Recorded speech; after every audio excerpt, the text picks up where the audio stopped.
I'm King Link and it's the beginning of October, so it's time for the Humble Choice October 2022 review. As always, there are 8 games to play and I played each title for an hour on stream. Now I can tell you who's going to like each game and which games are worth checking out. This being the month of Halloween, perhaps we'll have a little horror. Very little. This month was an instant purchase for me. I'll talk more about why at the end, but the headliner is pretty major. Speaking of which, let's just get into the games with the one already on screen being where we're going to start. Take it away. We're talking, and the clock is ticking. Which clock? Don't need it. It's important. Your definition of relativity Deathloop. is broad when- Time loops with a Dishonored style. Deathloop traps the player in a time loop. Each time the player dies, the game starts over, giving players a single day to explore 4 different areas and try to break the loop. The day takes place over 4 segments, and each area changes throughout the day. The focus is on getting the player to discover how to take out each of the 8 targets in the game. Deathloop is hard to explain, and after 4 hours I played on Game Pass so far, I'm probably just out of the tutorial, though I've actually said that multiple times before. This is an engaging and interesting game, and has all the same style as Arkane's previous title, Dishonored.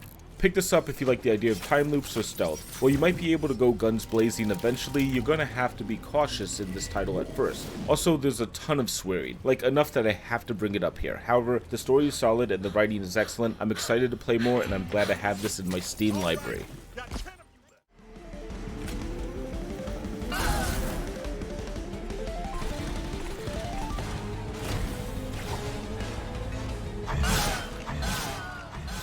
Monster Train, an excellent card battler with some great designs. Monster Train might remind people of Slay the Spire, as that's the most common deck builder, and that is part of Monster Train, but also Monster Train has a bunch of variations on that formula, focusing on summoning creatures and defending a train where monsters will move up to the next lane after each round of combat. It's a fresh system that will surprise players and give them a new experience. I beat my first run after 90 minutes and was proud. I believe I got some amazing luck and with a few events that actually helped a lot. Other players say this is easier at the beginning than Slay the Spire, but will eventually get decently challenging by the end. The character designs, synergies, and strategies I used in my first game were exciting and I definitely want to see more. Pick this up if you like deck builders. There are 5 factions as well as a 6th in the DLC that is included in the Humble Choice. The DLC comes as a separate key in case anyone wants to split the base game and the DLC up, and while I won the game, all I want to do is sit down and try to tackle the game a second or third time to see what else it has in store for players. Know this place? Little Hope? No. I mean, I don't think so. The Dark Pictures Anthology, Little Hope. I'm really not sure if this is how they intended the game to come off. Little Hope is the second of 4 Dark Anthology games. If you played Man of Medan, you should be comfortable here. The game involves players walking around, making decisions, changing how each group member feels about each other, and ultimately who survives. There's a decent amount of choices involved, but most of the game is more of a movie than a game. The problem is, Little Hope isn't that scary in the first hour. I found it rather funny. There's a point where you have to choose between 2 characters, and both of those deaths are unintentionally hilarious. I also think I guessed a rather major twist here, but I'll avoid discussing it here. Pick this up if you like bad horror movies. This isn't an amazing horror movie like Get Out, but it's also not as bad as The Room. However, the fact I was joking about the game rather than being terrified by it is a bad sign. That being said, I probably would come back to this title to watch more, which is also probably a bad sign because I normally hate horror games.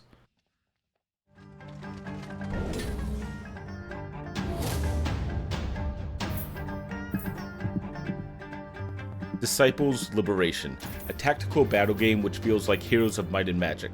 Disciples Liberation is an RPG with a tactical battle system where players command their characters and units to take on enemies. The game starts with an assassination mission, but then quickly changes in an attempt to build a home for the characters, requiring those characters to form alliances with different races and people. The story here is pretty interesting.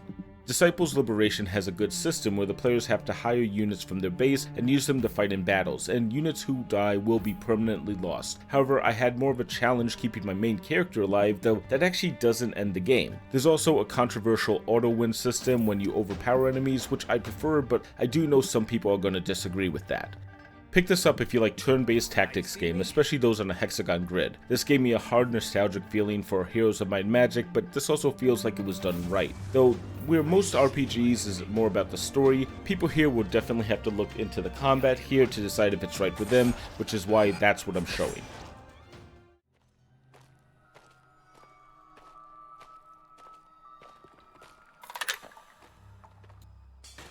Maid of Sker. Oh no, a scary monster who can't see! Maid of Sker is a survival horror game, but it's one that I think I can say is worse than the original Resident Evil in every way. The story is the player comes to the Sker Hotel to find his love, Elizabeth. However, something has gone horribly wrong and enemies are wandering the halls listening for trouble as they're also blind. And this is where the problem lies. The enemies present no challenge. Crouching and holding your breath will avoid detection almost 100% of the time. With the enemies defeated, there's no challenge, just a chance to walk around the hotel and collect the needed items in a large inventory. The save system, which is comparable to Resident Evil, here is a phonograph, only there's no ink ribbon that you have to collect, so you can just save as much as you want. Pick this up if you want a very weak horror game. Now, I hate horror games, but this didn't scare me. I just got more bored than anything. And while there are jump scares, they're really good. All I could think about is how effective PlayStation's Resident Evil was with that cinematic of the zombie turning his head slowly, and yet Maid of Sker never reaches that level. It also only lasts about 4 hours.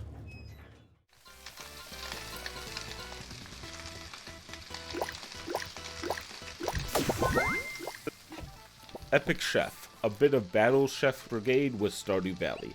Epic Chef starts with the player coming to town to take over the cursed home, and it turns out the curse is that it grows crops extremely fast, which is actually a good thing, of course. From there, players will set up a small farm to grow ingredients and then cook food. Of course, what use is cooking food if players can't compete in ultra battles similar to the Iron Chef, as you'll see on screen? And the thing is, all of this works well. The writing here had me laughing quite a few times. On screen, you actually have a horse acting as a judge. The ideas and stories are well written, and the characters are unique. You never know what you're going to run into next. The cooking minigame could be better, but there's enough to do in Epic Chef that it seems worth playing through just for the writing. Pick this up if you like farm or life simulators. As interesting as the cooking part of the game is, at the end of the day you're going to have to grow the food and maintain your farm to get an influx of ingredients, and that's going to be a big component here.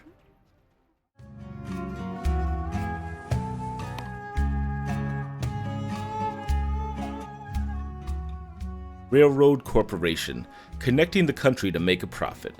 Railroad Corporation is focused on giving players a small sum of money and forcing them to maximize the use of it by building a large network of train stations. The money here is tight enough that a few bad or early purchases can sink you. The way the network of trains works is clean and creates an ability to focus more on building the network than micromanaging it. At the same time, the first level had almost no challenge and gave me an obscene amount of time to beat the level. While the opening threatens the player with tight time controls, and I am sure that the game will get harder, it really wasn't a challenge here. This is far more of a management sim or a city planner where a major piece of it is waiting for the money to come in and then building the lines for the trains to make more money.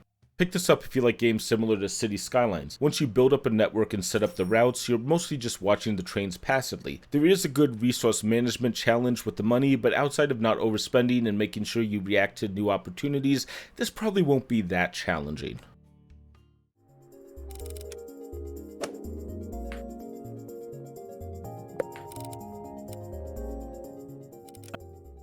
Golf Gang, an unpolished speed golf game. Golf Gang has players running through 8 courses of 18 holes of golf. The primary mode scores players based on the combinations of shots taken and time used. There is a classic golf mode based just on shots and a time-only mode available as well. Each course has a few interesting concepts which works and multiplayer is available. Unfortunately, the game lacks polish. The main menu looks like a placeholder, courses usually repeat designs to the point that I think their length could have probably been cut in half. Controller support feels broken or limited to the point where it's unusable, and the multiplayer is dead. I did enjoy playing the classic golf mode, but it ultimately made me think about playing golf with friends instead.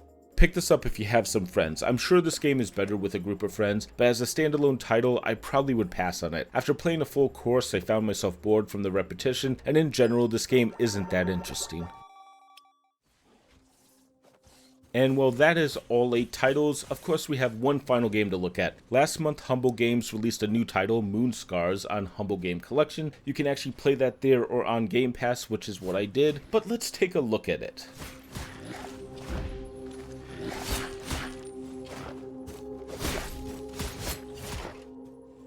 MoonScars. It's a Souls-like Metroidvania.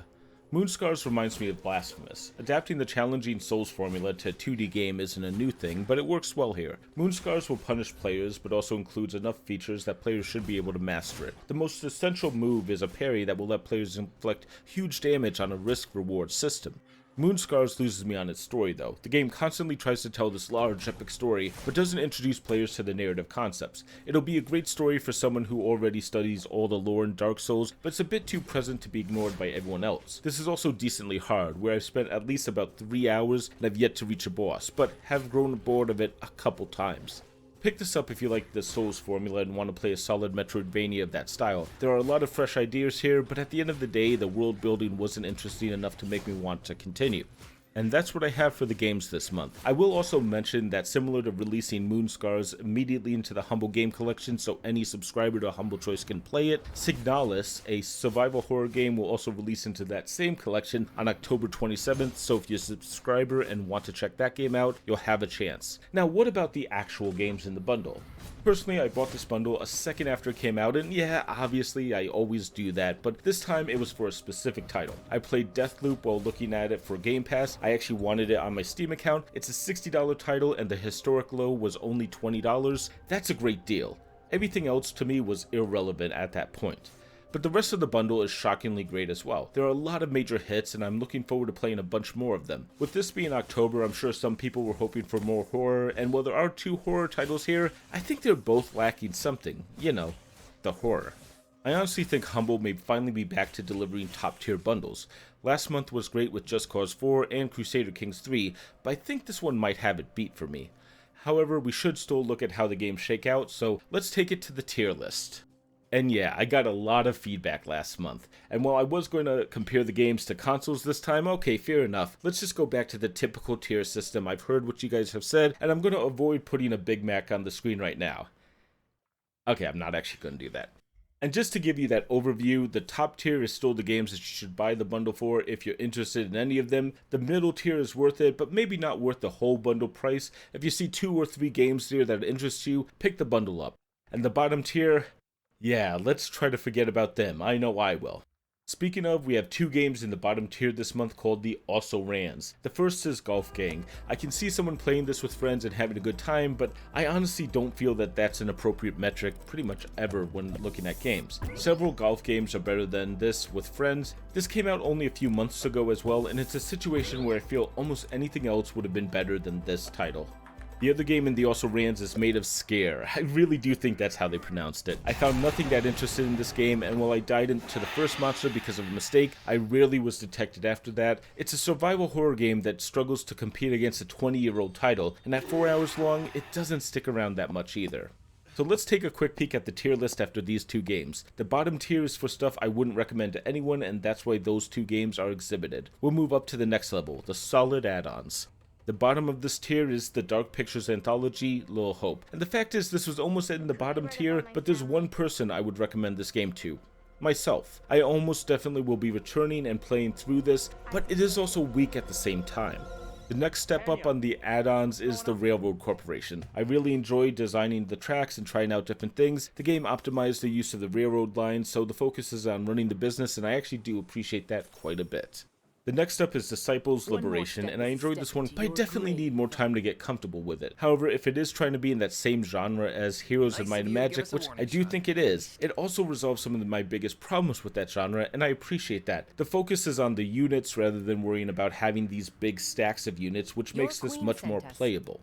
The top of the add-ons is Epic Chef. I laughed hard at this game and enjoyed the battles. I'm still in the tutorial section after that first hour, but I'm probably going to come back and see more of this. Also, this scene with Jesus probably is going to upset some people, but I found it extremely funny. And this is how the tier list looked after the add-ons. So let's take a look at the last 2 games, which I call the bundle sellers, and find out which is the strongest of this month. The bottom of the bundle sellers is Monster Train. There are only 2 reasons it's the bottom. It is a cheaper title, and it is a little easy, and again, maybe that is just the RNG luck. However, I want to play a lot more of this game and had a great time already. There appears to be a ton to do here and 25 different difficulty levels with even more challenges as you go on. Honestly, I spent 90 minutes of this game when I was under a time crunch because I wanted to keep going. That's probably as strong a review as I can ever give. Which only leaves one, and of course, it's Deathloop. People keep talking about wanting to get a major AAA title and an FPS. Well, here's Deathloop, that still goes for $60. Arcane knocked this one out of the park, and if the only negative I can really say about it is that there's a lot of swearing, well, that's a pretty safe bet. I'm excited to own it, and now the only question is, when will I have time to play it? And that leaves us with a chance to take one last look at this lovely tier list. And while it's not as stacked as last month, I obviously prefer this month's lineup, and I hope you do as well. And that's what I have to say for Humble Choice October 2022. I wasn't kidding when I said I was extremely happy with this month, and I am looking forward to see if Humble can keep this streak up. 2 months in a row with strong bundles is good, maybe we'll even see more. So about half of the viewers of my last Humble Choice video are not subscribed, and I get it. Maybe you're not sure about my content, or if you're enjoying yourself, well, that's okay. But what I can say is I will continue making this series and hope you're getting something special out of it. If so, let me know down in the comments. I'm also trying to post these reviews individually to my King Link Shorts channel. It depends on how much time I get to do that, but if you're more interested in the YouTube Shorts system, I'll throw that channel link in the description. It's the same videos, just cut up for a phone and 1 minute per game. I'll pop up some further videos for you to check out if you're interested, and I will see you next time.